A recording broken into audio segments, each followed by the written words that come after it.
Office of the Vice President would like to thank everyone for joining us on our Thanksgiving, and would like to wish everyone a very Merry Christmas, and I hope that you spend your Christmas and holidays with your loved ones and your families. Thank you. Questions? Hi, ma'am. Good afternoon. Mads po from Net25. Ma'am, you decided not to book na sa NBI. Though, in a statement kanina, sinabi naman ni Director Santiago na magiging papa sila sa investigation. What's your take on this po? Yes, ma'am. The lawyers presented me with options, and I asked them if I needed to go to the NBI for the subpoena, and then they said that I have options not to go. I can send a letter, I can send a position paper, I can send an affidavit. And so we decided that a letter will be sent to the NBI. And then with regard to patas, I don't think magiging patas itong investigasyon na ito. Dahil kung nakita nyo naman yung mensahe ng Pangulo na sinabi niya na ganitong kriminal na mga, sorry hindi ko maalala yung exact words na sinabi, pero sinabi niya ganitong mga kriminal na ingest. Sinabi niya ganitong mga kriminal na gawain na hindi ko palalampasin. So, makita na natin, no, the pronouncements of the President, meron ng bias doon. And kung nakita nyo rin yung interview ng isang USEC ng Department of Justice, sinabi niya, a threat is a threat. Well, if you're a lawyer, you would argue na no, there's several kinds of threats, but nakita niyo na doon pa lang sinabi na niya kung ano yung position niya. At as a USEC of DOJ, we expect that that is the position of the Department of Justice. So kahit pa man pumunta ako doon, hindi ako pumunta doon, we believe, and I believe, that we, meaning the lawyers and I, believe that cases will be filed. So kahit pang sabihin nila na merong investigasyon, sa simula pa lang, nagdesisyon na sila na mag-file sila ng cases. Clarification lang, nabanggit niyo po, nagpala na kayo ng letter. Aside from that, magbibigay po ba tayo ng affidavit or statement po? Hindi na. Tinanong ko sa lawyer kung idadagdag ko pa ba yung affidavit ko. Sabi niya, hindi na daw kasi nilagay ko naman na doon sa letter, kung ano yung sasabihin ko sa affidavit. Thank you. Good afternoon, Ma'am Celerina Montes from NHA. I have mentioned that there are already biases on how the government or the DOJ treat your case. So what would be the worst case scenario na nakikita ninyo na maaaring mangyari? Okay. Ang worst case scenario, thank you, Ma'am Cel. Ang worst case scenario na nakikita namin is removal from office, impeachment, and then patong-patong na mga kaso, multiple cases to be filed, which the lawyers already told me to expect as well. That is why I just decided not to go to the NBI, because clearly the pronouncements of the President and the USEC of DOJ point to cases to be filed. So, parang may nag-raise before that it could be like a violation dun sa anti-terrorism law and slander, which are non-bailable offenses. So, could that be part of the worst case scenario na hindi kayo i-arrest kayo just in case and no bail? Yes, that could be as well. That is a possibility, ma'am, for cases that are without bail. And as I said, when I read the subpoena, I read there, it was for grave threats, na hindi naman grave threats yung ginawa ko under the revised penal code. and it was for anti-terror law. So napaisip ako, bakit anti-terror law ang iniimbestigahan nila. And then, it's not the first time that I've heard of the anti-terror law used against a person. So, the first time I read about it, they used it against Congressman Ari Teves. So I inquired about what happened in Negros. So I was told, yun nga, there was a red notice, there was a AMLAC, freezing of assets, money, there was, well, a warrant of arrest, yes. And very recently, I read again the law, and then I found there that there is a provision there, removal from office. So, on that point, it's still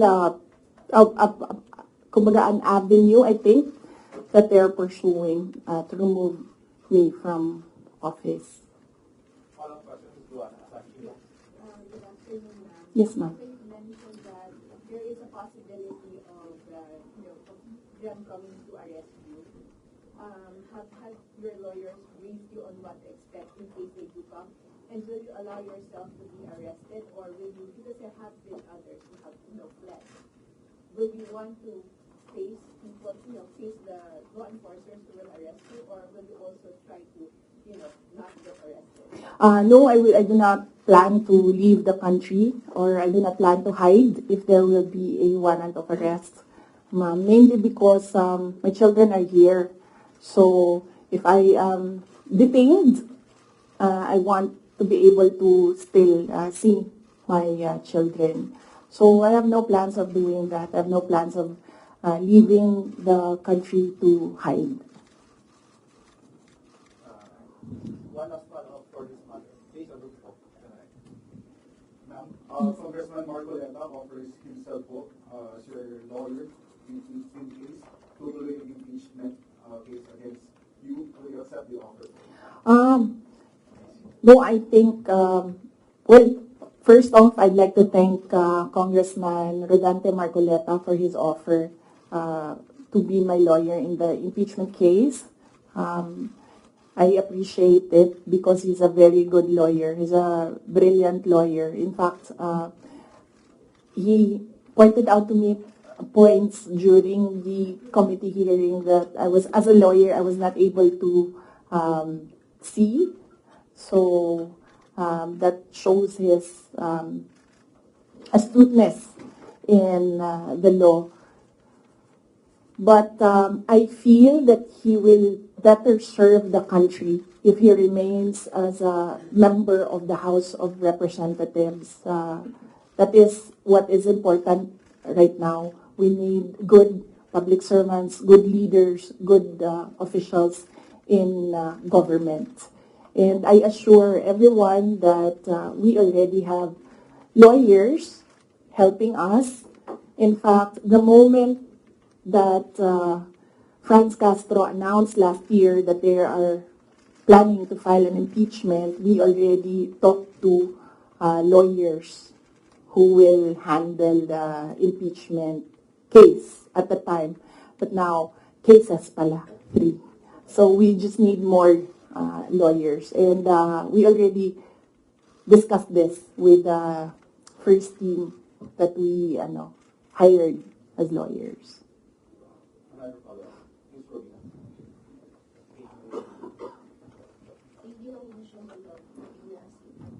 Yes, ma'am. I just want to ask how are we preparing, or what are our preparations, and how are we going to respond to impeachment or the worst case scenario? Oh, okay. Yes, ma'am. So, very recently, we had a meeting with the lawyers, and what was discussed there was the arrangements, because we needed more lawyers. We are expecting another impeachment case now, so this may be 3 impeachment cases. So, and then we will await an official copy of the articles of impeachment so that they can prepare the defense. We already have advanced copies of what is filed in the House of Representatives, and they're starting preparatory works right now.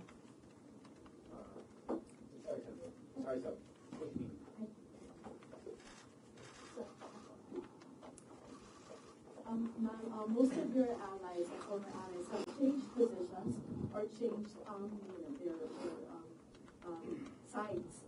How do you feel right now? And if, for example, the impeachment comes through, are you confident with the numbers both in Congress and the Senate? No, we're not confident with numbers, ma'am, because impeachment is a legal process and a political activity. So we are confident with the legal aspect of the impeachment because all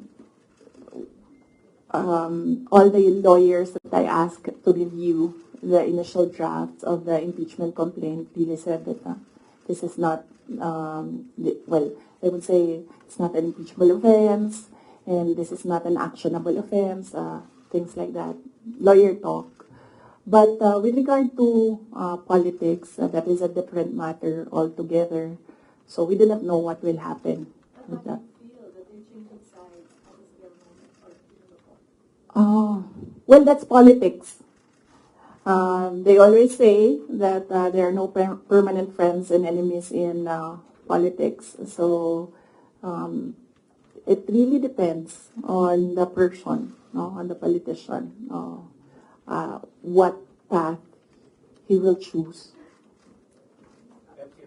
Hi, ma'am. Related to the worst case scenario. Yes. The House of Government Committee said that they are eyeing the possibility of filing plunder, technical malversation, and falsification charges, among others, against you and several other officials of the OVP and formerly the DepEd in relation to the alleged misuse of the confidential funds. Have you discussed this already with your legal team, with any of the lawyers, and what can you say that it's a very heavy case blunder? Yes, we have an inventory of possible cases to be filed because right now it's only the 2 impeachment cases that are filed with the House of Representatives. All the other cases, we have a list, we have an inventory, and we have lawyers assigned for each case. Usually cases that are similar, we assign it to one lawyer. And then other cases, we assigned it to other lawyers so that we ensure that all the cases have lawyers focused on each case.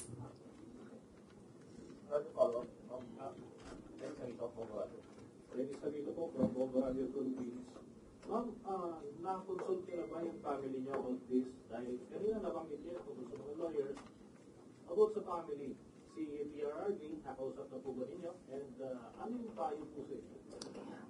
Hindi pa kami nagkausap ni dating Pangulong Rodrigo Duterte. I expect na magkikita kami as usual sa December 24 sa bahay ng mother ko. Likely baka doon namin mapag-usapan yan kung man mapag-usapan namin dahil madalas kasi kapag nagkasama-sama yung pamilya, lalo na pag nandyan yung mga apo, ay yung mga apo yung pinag-uusapan ng pamilya. Nagsabi si Pangulong Duterte na magpapadala siya ng pera para sa pambayad daw ng mga abogado kasi alam niya na napakaraming mga abogado ngayon ang kinuha para sa iba't ibang mga kaso, pero nagsabi na rin ako through my brother kasi yung kuya ko yung sinabihan niya, nagsabi ako na huwag na lang siya magpadala ng pera dahil nakapaghanda naman na kami para sa impeachment case. Kasi yung sinabi niya impeachment case, sir. So sabi ko nakapaghanda kami sa impeachment case kasi nga last year nag-announce na si Franz Castro ng impeachment. So the moment na sinabi yon, and the moment na nakita namin na tuloy-tuloy yung attacks against me, ay naghanda na rin kami para sa mga abogado. Hi, ma'am. Sara Duterte from Straits Times, Singapore. Ma'am, you've already mentioned that your lawyers are prepared to answer the impeachment cases, but the opposition groups who have filed the complaints against you are accusing you of being evasive in your answers in the alleged corruption and misuse of millions of confidential funds. Ma'am, baka you can offer an explanation also to taxpayers how kung above board po pa talaga yung paggamit nitong mga confidential funds para matapos na rin, ma'am, yung question once and for all. Yes, ma'am. I'm not being evasive. If you are referring to the budget hearing and the hearings in the House of Representatives, I'm not being evasive. I am not answering the questions because they have no authority to ask confidential questions. I am answering questions about the use of the money in the Commission on Audit, and there is no, you ask the Commission on Audit if there was anything at all that they can say or see that we are not cooperative with the audit. So it is wrong to say that I am evasive. I am definitely not answering questions about the use of the fund, about confidential funds, because it pertains to national security and the lives of the people involved in intelligence operations. And yes, as I said, we have fully cooperated with the audit process of the Commission on Audit, who has the sole jurisdiction to ask questions about the use of confidential funds. In fact, 2/4 of the Department of Education are already cleared by the Commission on Audit, but it is still being questioned inside the committee in the House of Representatives. So that is the reason why I am not answering questions from the House of Representatives. Plus the fact that, as I said, it is an attack. It is a political attack. If you are in aid of legislation and you want to legislate about confidential funds, you do not target one office and terrorize and torment the employees of that office. What you do is you do a sampling, a random sampling of the offices who have confidential funds. Why not call the office of the president, who has billions and billions of confidential funds, if you want to legislate about confidential funds? So that shows that they're singling out the office of the vice president. And I really feel that it's very disrespectful to the office of the vice president. That is also why when they ask that I respect their process, respect begets respect. So if they want respect, they should first respect the office of the vice president. That is what I was saying, that they don't like me, they don't like my person, they don't like Inday Sara Duterte, but they have to respect the office of the vice president. So if they want to investigate confidential funds, they don't single out one office. I understand that.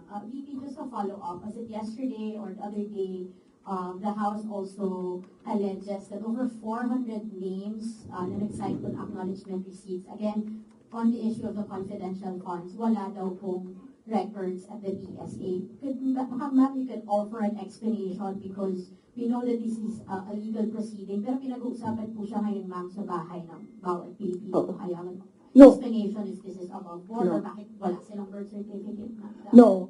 No, I will not explain.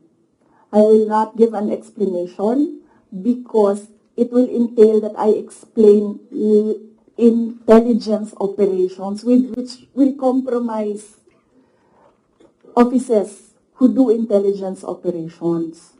It will really compromise how they work.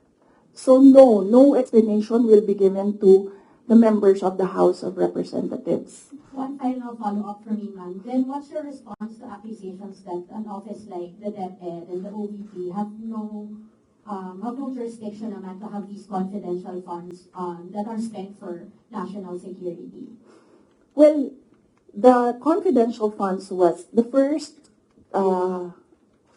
transfer of confidential funds was from the office, from the contingent funds to the office of the Vice President, and this was approved by the office of the President. The next year, confidential funds was 2023. We submitted it to the Department of Budget and Management. It was approved by the Department of Budget and Management, and therefore it implies that it was approved by the Office of the President because it was included in the National Expenditure Program, the NEP. So, and then it was approved by Congress as well.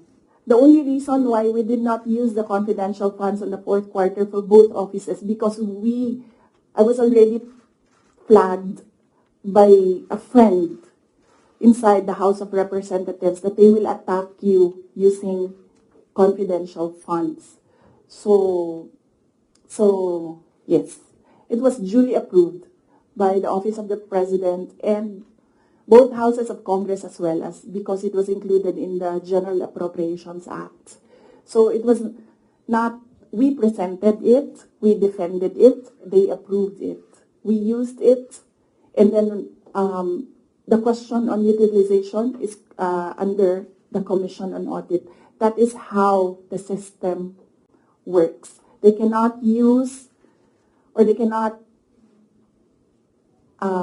twist the system according to their personal interests. Really, all these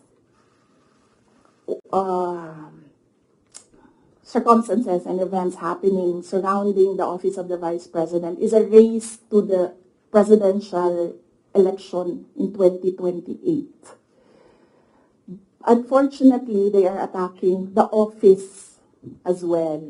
So, dyan ako medyo, and the personnel of the office of the Vice President. So, dyan ako medyo pumapalag. Wala namang problema kung atakihin ninyo ako. Kasi politiko naman talaga ako.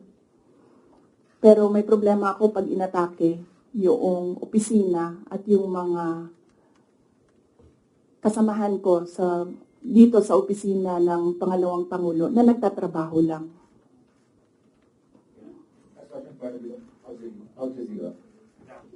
Good afternoon, Madam. Good afternoon, Madam Vice President. I'm just going to pick up on Mara's line of questioning.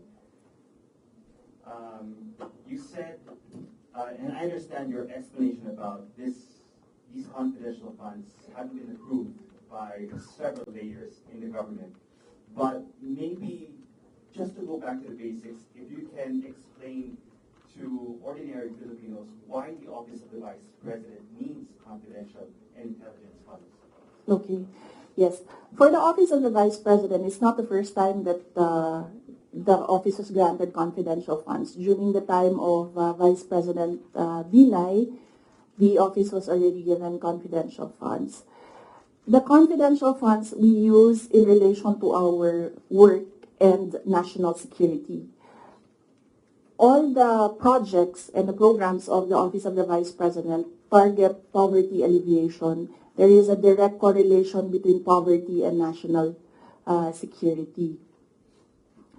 So what we do is we want to target the areas where we put our projects so that we achieve peace and order, security. So we don't want to our projects put in areas where it is not needed for poverty alleviation. So we want to prioritize the areas. And the only way to do that is to use confidential funds to purchase information. So where are the target areas? We need that so that our projects will serve these areas. So that's why we needed the confidential funds. In the Department of Education, there is a correlation as well of the education and national security. In fact, that is one of there is a correlation as well of education and national security. There are so many threats to education, not just insurgency, and threats to Department of Education personnel and students as well. And we wanted to target projects of the Department of Education as well in the most vulnerable areas and schools. That is why we needed confidential funds. It's all about national security.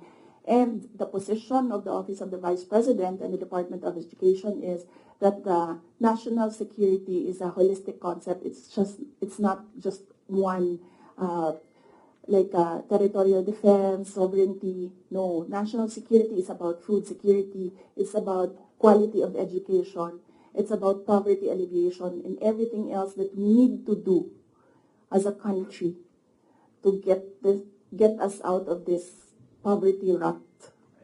But you are in the NTF-LCAP, so couldn't have your offices work with the NTF-LCAP as well as other government agencies that actually have national security mandates? In the NTF-LCAP, they are only about ano yung meaning ng LCAP? And local armed conflict. And local communist armed conflict. And local, there, LCAP. So that is very specific to that local conflict and communism. So as I said, the projects and the programs of OVP target poverty alleviation, and there's so many factors affecting poverty. And there are so many threats to education, not just insurgency. But there are also other government agencies with national security mandates that you can work with, your offices can work with. Yes, that is true, but we work far faster if we are allowed to purchase information and target our projects immediately on the certain school or certain barangay or certain municipality. We move faster if we can target our projects. Okay. Going back to the confidential funds, that was also about confidential funds, but the names are being verified by the Philippine Statistics Authority. I know you said that you can't explain because they're confidential in nature, but maybe just a yes or no, because other names have cropped up. Aside from Mary Grace Piatos, we have Shippy McDonald, Fernando Tempora, Carlos Oishi, Raymond Nova. These were mentioned in a column at the in the Philippine Star, and Joel Chua, Congressman Joel Chua was quoted. Are yes or no, are these code names? Nakalimutan ko yung sagot ko. Sandali. I cannot explain confidential funds because it will entail explaining intelligence operations. And there is a law that prohibits officials who gathered information because of their office to divulge it in public. So it's the Anti-Graft and Corrupt Practices Act. There is a specific provision of law. You cannot divulge confidential information that you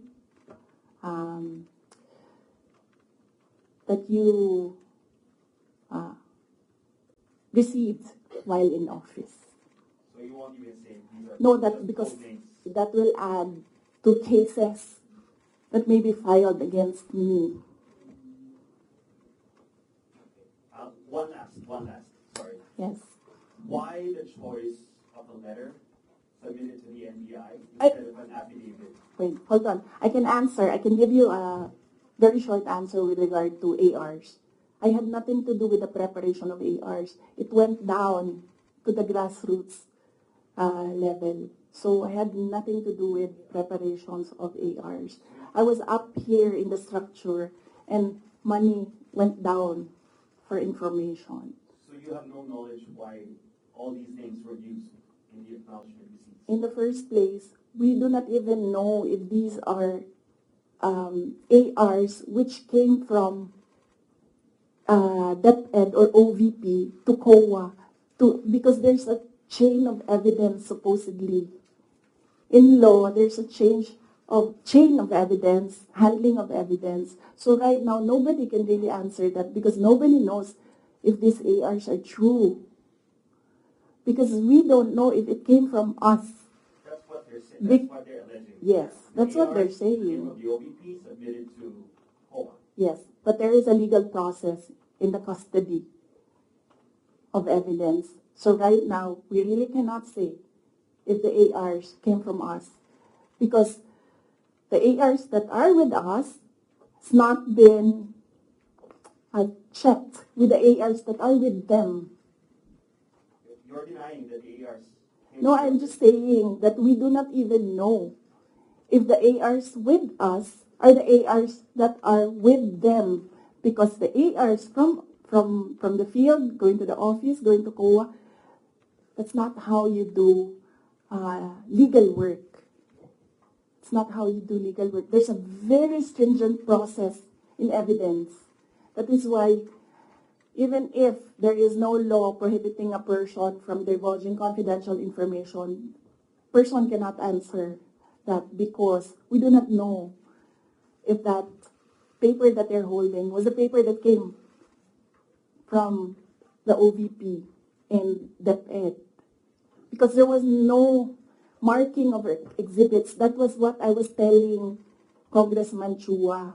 You cannot ask the OVP personnel to say yes or no to an exhibit that was not marked as real and true, as correct, and as a faithful reproduction of the evidence of the office.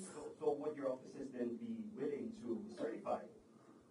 No, because there is no question about that from the Commission on Audit. It's only a congressman saying that this paper and asking what is this paper about. There is no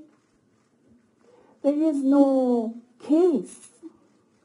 And that is to ask that about the paper is the sole jurisdiction of the Commission on Audit. So then if the Commission on Audit asks... That is what I was saying. We have been fully cooperative with the Commission on Audit. Everything that they asked for, we submitted. That is why there was a partial disallowance only. And even then, we are not yet finished with the process because we can still submit documents that are required by the Commission on Audit. That is the problem right now, as I said. They are doing work that they are not that is not under the mandate of the House of Representatives. They cannot audit. They cannot question at all. They cannot make me answer and say that we represent the taxpayers and you have to answer. No, I will only answer to the Commission on Audit because that is the body who can ask us questions about the fund use. Next question. Back to me to ATM. Catherine, ma'am, on the issue of your budget not being reinstated or restored, your reaction first on the decision of the bicameral conference committee? Well, we do not expect anything about the budget of the Office of the Vice President anymore. As I said,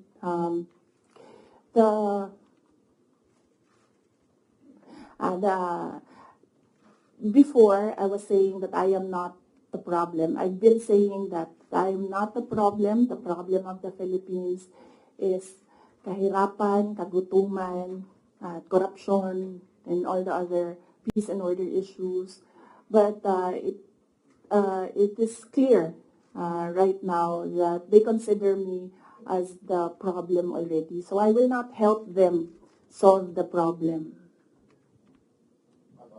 Ma'am, a follow-up question.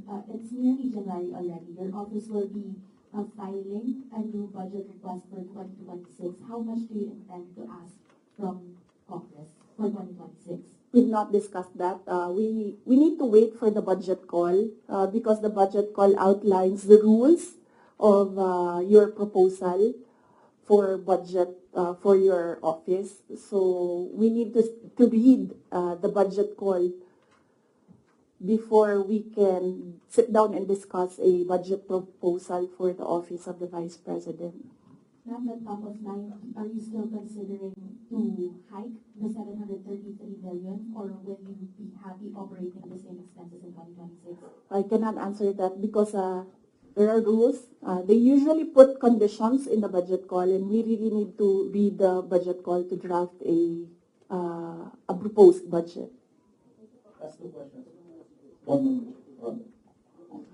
Just to follow up on the budget, in the previous interviews, you said that you cannot give a definite answer on what will happen with regards to your satellite offices, given that the budget was not final at that time. But given that the BICAM already decided not to reinstate your original proposal of 2 billion, what will happen to your satellite offices? There are around, I think, 10 satellite offices across the country. Yes. We have to see if we can continue with the projects that they are implementing. We need to see if the projects are still there, and then if they can still implement the projects. So that is something that we have to discuss with the execom of the Office of the Vice President. Nandun po ba yung possibility of shutdown? And then ano po yung nasabihan na po ba yung mga affected personnel just in case na mag-shutdown nga ng mga satellite offices? Galing sa central office ng Office of the Vice President, wala kaming sinabi sa kanila. Pero since nababasa naman nila sa media yung nangyayari sa budget, I am sure that they are preparing themselves as well.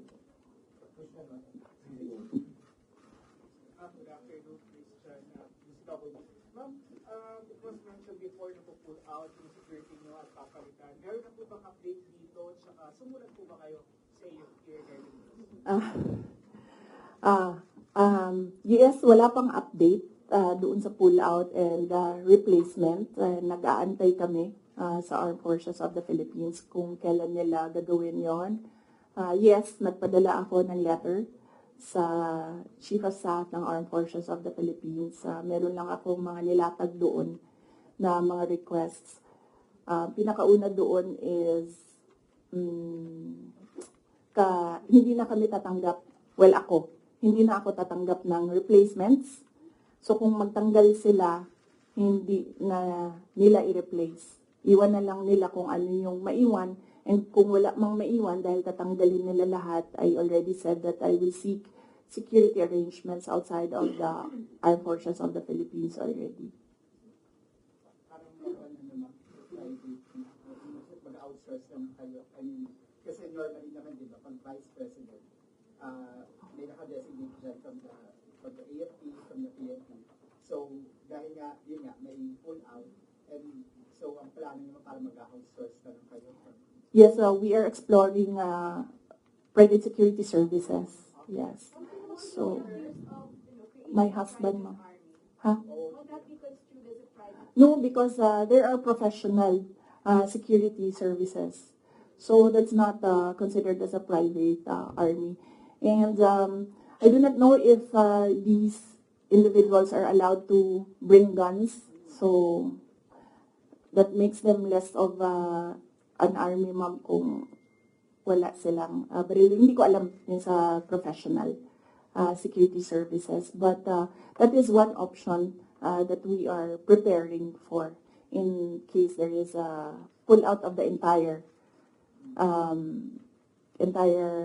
security detail from the Armed Forces of the Philippines. Initially, I asked my husband, and then he said that he'll make arrangements. Well, wala pa kaming we have not requested for proposals yet from service providers. We have not requested a proposal yet. So, but I think only Filipino organizations or agencies are allowed that kind of service within the Philippines. I think, Mama. I do not know. But I know that they are Filipinos. Yes. No, I don't. No, ma'am. No. But no, I do not feel secure. As I said, that there's always been bias because when we see, say for example, DOJ, iniimbestigahan nila yung Presscon, pero hindi nila iniimbestigahan kung bakit kami umabot doon sa Presscon na yon. Iniimbestigahan nila ang threat ko, no? Pero they've not ever investigated threats against me, which are all documented, but we do not give them the information because we don't trust them at all. Ma'am, kasi sabi po nila mga congressman po, ma'am, kasi parang contrived lang daw yung threat ninyo. Parang it's just an imaginary threat. Like for example, si Asidre nagsabi na imaginary daw yung threat ninyo, unlike doon sa sinasabi na threat daw, yung threat to the First Family and Speaker. So what's your take on this po? Kasi parang dinidismiss po ng mga congressman na kayo po ay nag-threat, nagkaroon ng threat sa inyong buhay. Parang sinasabi nila, hindi naman, parang imaginary lang yung threat ni Vice President as opposed to sa sinabi niya doon sa press conference. What's your take on this? Yes, we have documents, sir. We have screen caps, we have photos, we have police blotters, we have everything on file. But I never talked about it before because I felt na it was part of my job as Vice President. You get that? Aba? So, and it does not affect my work. So, all the more that it was inconsequential for me at the time.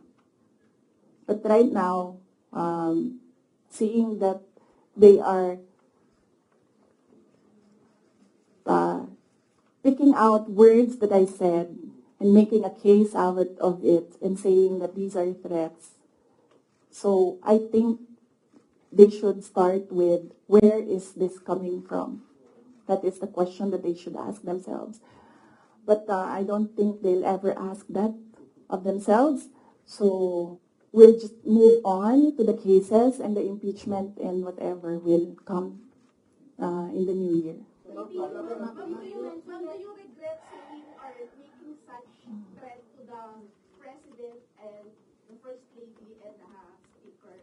No, ma'am. Buti na yung alam nila, ma'am, na pag namatay ako, hindi talaga ako, I will not die in vain.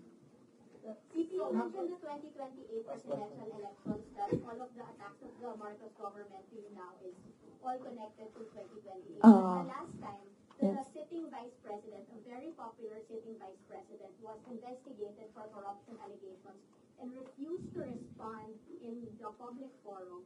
Natalo po siya sa elections, and I'm referring to former Vice President Jed Martinez. Ma'am, are you concerned that your enemies would be able to turn public opinion against you and it will hurt any potential plans of you running for president? You're leading surveys as earlier. I've not seen the recent surveys, but yes, that is what they are trying to do, turn public opinion. That is the strategy.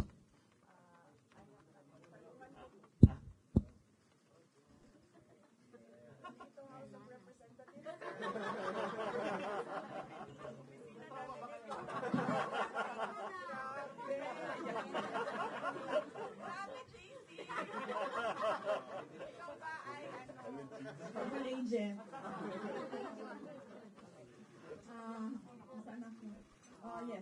Yes. But I am not. Yung mga may Hala.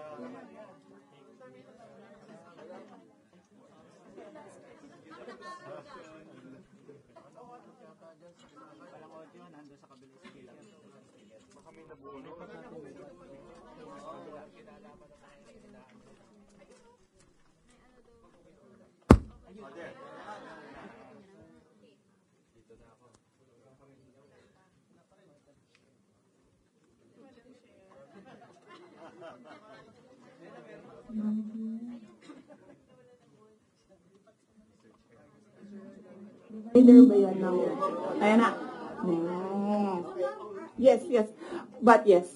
So, yes, that is what they are trying to do, turn public opinion. That is a common strategy in politics. Black propaganda and everything. Will it hurt my chances? I'm not yet a candidate. So, right now, I am just the Vice President of the Republic of the Philippines and working for the country. So I am not yet a candidate, so I do not know if this will affect me. Maybe my decision in 2026 will consider what is happening right now, but I cannot really say with finality what will be the considerations for me to decide to run for president. As I said, just give me the last quarter of 2026. I think that is the best time for any presidential candidate to decide to run. Ma'am, pero isip po, ma'am, kasi ito, lumalabas yung keyword ngayon, binibinay. Para kayo ginagawang binay yung task for former Vice President Jenny Marbil. You think po, ma'am, binibinay kayo ngayon kasi malakas kayo ngayon this survey and possibly tinutukod nila kayo para mawala yung political clout ninyo sa 2028? Yes, oo. Yan naman ang sinasabi ko eh. It's all, these are all political attacks.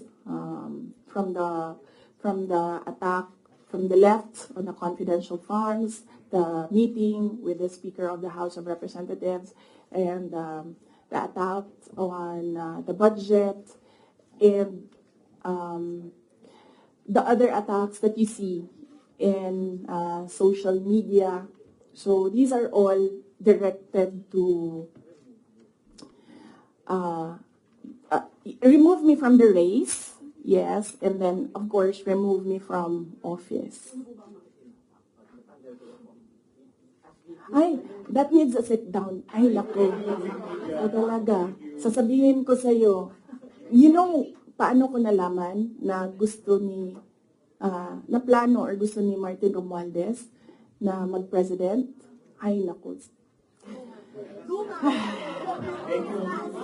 Halaga. Sasabihin ko sa'yo. And this is personal knowledge. Kasi narinig ko talaga. I was there. So, kaya alam ko sa simula pa lang, nung narinig ko yun, okay. Wala lang din sa akin yon. Kasi lahat naman pwedeng tumakbong presidente. Diba? Ang hindi ko lang in-expect, yung gagamitin mo yung buong gobyerno para sirain yung isang tao. Yan din. Kailangan magdesisyon ng taong bayan. Gusto niyo ba ng Vice President Martin Romualdez? Yan ang tanong. Kasi, yan naman kasi talaga yung plano niya. So, kailangan mag-decide ng taong bayan if you want somebody sitting there na hindi ninyo binoto. Are you determined to stay as Vice President? Sir, ma'am, are you determined to stay as Vice President? No, I'm at peace. I'm at peace with whatever happens to me. I've already accepted that whatever happens to me, that will be God's purpose for my life. So I am at peace staying and finishing my term because that is my contract with the Filipino people, and I am at peace going if I will be removed from office. Okay, thank you. Taken out of context, nung sabihin niyo yung regarding sa threat kay President and First Lady and the Speaker. Hindi, ma'am. Ang tinake out nila of context is tinanggal nila yung kung yon. At iniwan lang nila yung gusto nilang gamitin. Yun yung sinasabi ko na taken out of context. Dapat, when you appreciate the message, you should take all the words together and not just take out the things that you want to use against the person. Yes, sir. Mm-mm.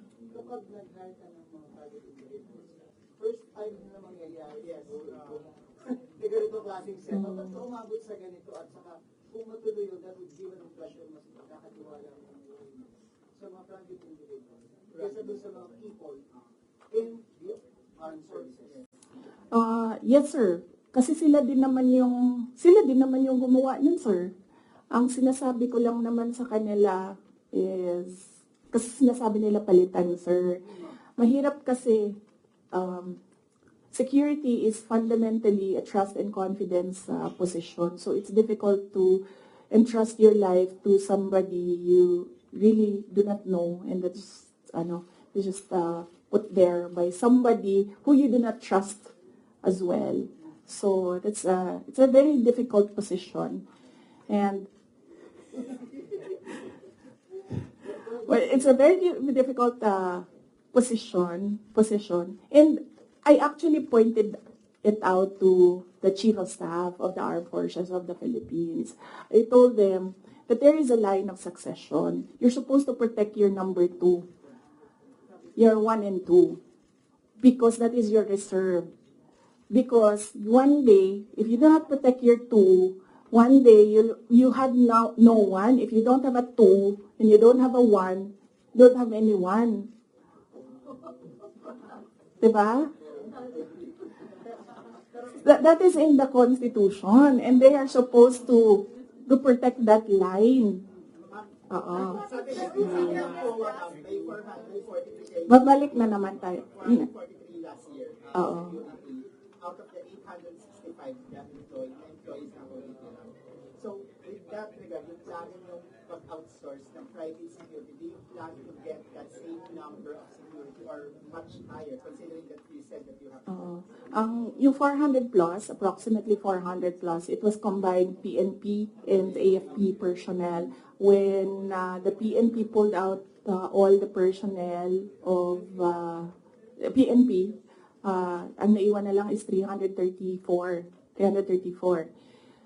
AFP personnel, and not all of them are working for security. Some of them are working for admin, some of them are working for budget, some of them are working for supplies. So there's a lot of there are several offices inside that unit that don't work for securing the person. They work for operations of the entire unit.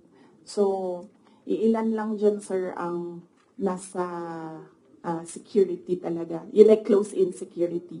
Ma'am, yung hindi tinatras na appointing person, is it BBM or the chief of... Ay, silang lahat, ma'am. I don't trust anyone right now except myself. Oh. Hindi ko na maalala. Ito lang nakaraan. I think this week siguro or last week. I don't trust my memory on that, pero very recently. Yes. Thank you. Sana naman next year na tayo magkita-kita ulit, ha.